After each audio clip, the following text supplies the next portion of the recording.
So today the RX 480 released. The RX 480 is AMD's newest mid-range card. It comes in a 4GB and an 8GB model, and it is around the same performance as the GTX 970. Now, the big kicker is the RX 480 is only $200 for the starting 4GB model. This starting 4GB model is slightly below the 970 and about $60 cheaper. Now, if you want to go with the 8GB model, you're going to pay about an extra $60, putting you at the same price as the 970. But if you go for the 4GB model, you're only going for $200. You're getting a pretty good gaming experience for $200. So what I decided to do is put together a list using the new RX 480 at the $200 4GB card price, and it all came out to about $600 and is a really good bang for your buck gaming PC. And I'll display that right here. With the new Xbox that was just announced coming in fall of next year, I figured it was time to make a video showing about how PC is still on top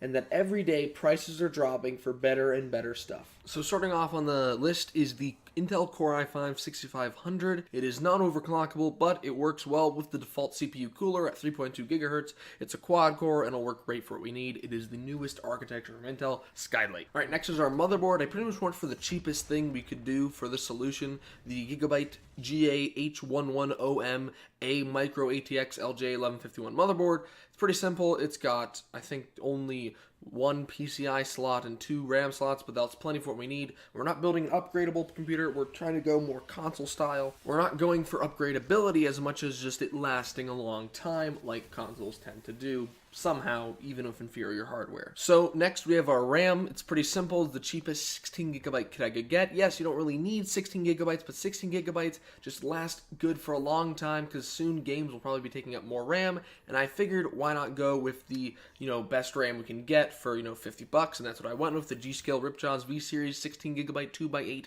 DDR4 2400 memory. Pretty good. 16GB. Consoles tend to have 8, sometimes even 4, so I feel, this will definitely beat out consoles in this regard. Alright, for drive storage, I put in 2 different options. I first put in the Seagate desktop hard drive, 1TB, 64MB of cache, internal hard drive, and this will work great. It's 1TB of storage, and it'll run your system great. I also put in a SanDisk SSD at 256GB. If your games aren't as big, or you just don't have as many games, this will work a lot better, and it'll be a little faster in boot speeds and in general performance. Next, we have our GPU, which obviously was the RX 480. I went with the Sapphire Radeon RX 480, the 4GB model, because it's only $200 versus a $60 increase for the 8GB model, and it'll work great. It runs VR. It runs games very well at 970, sometimes even higher levels in DX12, which is the future of gaming. So really, the RX 480 is your best bang for your buck card. I prefer NVIDIA cards, but for this build, I would totally say screw NVIDIA,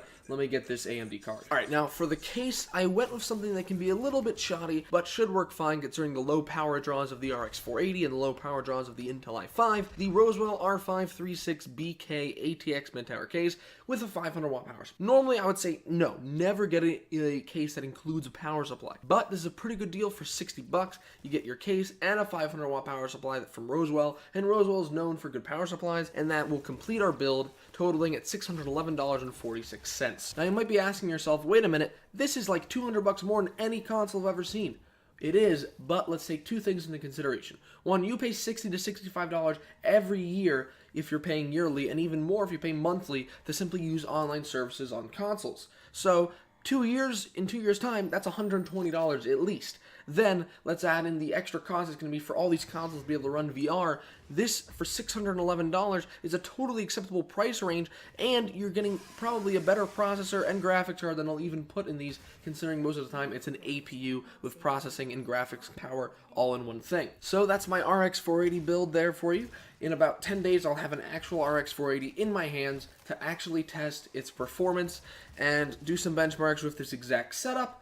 So I hope you guys enjoyed the video. Give it a like if you liked it, give it a dislike if you disliked it, and feel free to subscribe if you haven't already. Have a good day.